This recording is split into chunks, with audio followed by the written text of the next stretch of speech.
میرے عزیزوں، سلطان الاولیاء غوث العظم دستگیر رضی اللہ تعالیٰ عنہ کا ماہ مبارکہ چل رہا ہے۔ دو باتیں عرض کروں گا۔ میں آج آپ کے درمیان صرف اور صرف برکت حاصل کرنے کے لیے آیا ہوں، کافی دن ہو گئے تھے۔ دو چیزیں مشہور ہیں غوث پاک کی زندگی کے واقعات میں، بہت سارے ہیں، کرامات بہت سارے ہیں، اس میں سے دو میں آپ کے سامنے رکھتا ہوں۔ ایک بار اپنی خانقاہ میں سلطان الاولیاء سیدنا عبد القادر جیلانی رضی اللہ تعالیٰ عنہ آرام فرما رہے ہیں اور محو خواب ہیں، اور آپ کو سوتے ہوئے دیکھ کر کے ایک چور اندر داخل ہوا۔ مشہور ہے، اس چیز کو آپ نے سنا ہے۔ وہ چور آپ کا جبہ چرانے آیا تھا۔ سنا ہے کہ غوث پاک کا جبہ بڑا قیمتی ہوتا تھا، ایک بار چوری کر لے تو پھر پوری زندگی اس کی چل پڑے، کافی قیمتی ہوتا تھا۔ تو چور اندر داخل ہوا، ابھی وہ جبہ ہاتھ میں اٹھایا ہی تھا کہ دروازے پر دستک ہو گئی۔ تو غوث پاک رضی اللہ تعالیٰ عنہ نے آنکھیں کھولے بغیر کہا آ جائیے اندر۔ دروازہ کھولا، اندر آئے ایک صاحب۔ وہ کون تھے؟ حضرت خضر علیہ السلام تھے۔ حضرت خضر علیہ السلام آئے اور کہا سیدی، کس سے؟ حضرت شیخ عبد القادر جیلانی رضی اللہ تعالیٰ عنہ سے کہا بصرہ کے یا کسی شہر کے قطب کا انتقال ہو گیا، وہاں پر قطب اب کون ہوگا؟ یہ تعینات جو ہوتے ہیں، ہر شہر میں ایک قطب ہوتا ہے اللہ کا، ایک ولی ہوتا ہے۔ یہ غوث العظم دستگیر رضی اللہ تعالیٰ عنہ کے زمانے میں تصرف اللہ نے ان کو عطا کیا تھا۔ حضرت خضر علیہ السلام ان سے پوچھتے ہیں کہ اس شہر کا قطب کون ہوگا؟ غوث پاک رحمۃ اللہ تعالیٰ علیہ آنکھیں کھولے بغیر کہتے ہیں وہ دروازے کے پیچھے کھڑے، انہیں لے جائیے۔ جو جبہ ہاتھ میں پکڑے ہوئے کھڑا تھا کہ اب پکڑا جاؤں، اب پکڑا جاؤں، اب پکڑا جاؤں گا، اور آنکھیں کھولے بغیر پیران پیر نے کہا وہ دروازے کے پیچھے جو کھڑے ان کو لے جائیے۔ حضرت خضر علیہ السلام نے دروازہ کھینچا تو دیکھا ایک سادہ سا آدمی ہے، جبہ ہاتھ میں اٹھایا ہوا ہے اور تھر تھر کانپ رہا ہے۔ کہا کہ چلیے مبارک ہو، اللہ نے آپ کو قطبیت عطا کی، اس لیے کہ شیخ عبد القادر جیلانی کی زبان سے نکلا ہے، چلیے ہمارے ساتھ۔ اب وہ شخص حیرت میں تھا کہ میرے ساتھ کہیں کوئی مذاق نہ ہو رہا، اور وہ دوڑتے ہوئے پھر غوث پاک کے قدموں میں آیا، کہا روتے ہوئے مجھے معاف کریں، مجھے معاف کریں، کیا یہ میرے ساتھ کوئی مذاق تو نہیں؟ غوث پاک رضی اللہ تعالیٰ عنہ نے فرمایا شیخ عبد القادر جیلانی کو اللہ نے یہ طاقت عطا کی ہے کہ وہ جو زبان سے نکالے اللہ اس کو پورا کر کے رہتا ہے۔ کہا کہ میں یہاں کس غرض سے آیا تھا آپ کو پتا ہے؟ میرے ہاتھ میں آپ کا اٹھایا ہوا جبہ تھا۔ غوث پاک رضی اللہ تعالیٰ عنہ نے فرمایا سب ہمیں پتا ہے، اور ہم چاہتے ہیں کہ تمہارے اس منصب کو، تمہاری اس ڈیوٹی کو بدل کر کے دوسری ڈیوٹی دے دی جائے۔ اب یہ واقعہ تو ہم نے سنا، کئی مرتبہ سنا، لیکن ایک بزرگ سے میں نے سنا، اور انہوں نے یہ بیان فرمایا اور کہا کہ بیٹا آپ جانتے ہو چوری کرنے والے کو تو سزا دی جاتی ہے، اسلام سزا دیتا ہے، اور یہاں وہ جبہ ہاتھ میں لے کر چرایا ہوا آدمی رنگے ہاتھوں پکڑا گیا، سزا دیتے ہاتھ کاٹتے، اور اس کو بجائے اس کے کہ صرف معاف کر کے چھوڑتے پھر قطبیت کا مقام بھی دے دیا۔ یہ سوال جب آتا ہے ذہن میں تو پھر اس بزرگ نے فرمایا کہ بات در حقیقت یہ ہے کہ اللہ کریم بھی نسبتیں دیکھتا ہے۔ وہ چور چوری تو کیا تھا لیکن ہاتھ میں دامن کس کا تھا؟ ہاتھ میں کیا تھا؟ غوث پاک کا جبہ تھا۔ جبہ جو پکڑا تھا یہ نسبت نے اس کو، اس صحبت نے اس کو مقام قطبیت تک پہنچا دیا۔ اب میں آپ سے کہتا ہوں کہ غوث پاک کا جبہ پکڑے تو قطبیت کے مقام پر پہنچے، اور جو رسول اللہ کے قدموں پر جان دے اسے رب ذوالجلال غوثیت کے مقام پر پہنچاتا ہے۔ ایک بات یاد رکھیں، نبی پاک صلی اللہ علیہ وسلم پر جو صحابہ نے اپنی جانیں دی ہیں حضور اکرم صلی اللہ تعالیٰ علیہ وسلم کی محبت میں، غوث، قطب، ابدال، نجبہ، شرفا، کوئی وہاں تک نہیں پہنچ سکتے جہاں رسول اللہ کے صحابہ پہنچے۔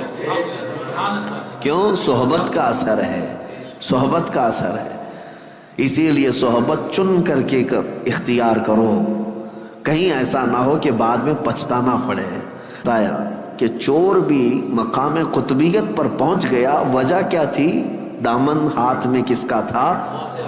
غوث اعظم کا تھا۔ اسی لیے جمیل قادری رحمۃ اللہ تعالی علیہ یوں فرماتے ہیں، عزیزو کر چکو تیار جب میرے جنازے کو، تو لکھ دینا کفن پر نام والا غوث اعظم کا۔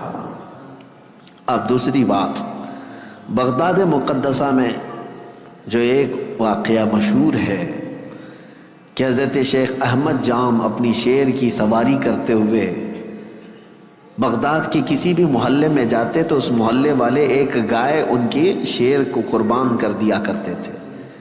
وہ غوث پاک کے محلے میں آئے اور بولا کہ جاؤ شیخ عبد القادر جیلانی کی خانقاہ سے بھی ایک گائے ہمارے شیر کے لیے لے آؤ۔ غوث پاک نے منع نہیں فرمایا، اپنے خادم سے کہا لے جاؤ لنگر خانے سے جو گائے ہوگی، لے کر کے گئے۔ لیکن وہاں پر ہڈیاں کھا کر پلنے والا ایک کتا، پالا ہوا نہیں پلا ہوا، دونوں میں بہت فرق ہے۔ پالا ہوا نہیں، خود سے پلا ہوا کتا نکلا ساتھ میں، اسے کسی نے ٹرین کر کے بھیجا نہیں تھا، اسی لیے میں نے لفظ میں ہی کہا کہ پالا ہوا نہیں ہے، پلا ہوا۔ اور غوث پاک رضی اللہ تعالیٰ عنہ کے آستانے سے جب وہ گائے شیر کے قریب پہنچی تو شیر بھوکا جھپٹا مارنے ہی والا تھا کہ یہ کتا اس پر جھپٹا مارا اور دم زدن میں شیر کو چیر کر کے رکھ دیا۔ یہ شاید واقعہ ایسا پہلا ہوگا کہ ایک کمزور کتا جنگل کے راجا پر بھاری ہو گیا ہو۔ اب تک ہم سنتے یہی آئے تھے کہ جانوروں میں شیر جو ہے راجا ہوتا ہے، لیکن یہاں راجا کا باجا ختم ہو گیا۔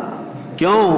غوث پاک رضی اللہ تعالیٰ عنہ کے محلے میں آئے اور کتا جو ہے شیر کو پھاڑ کر دو ٹکڑوں میں بدل دیا۔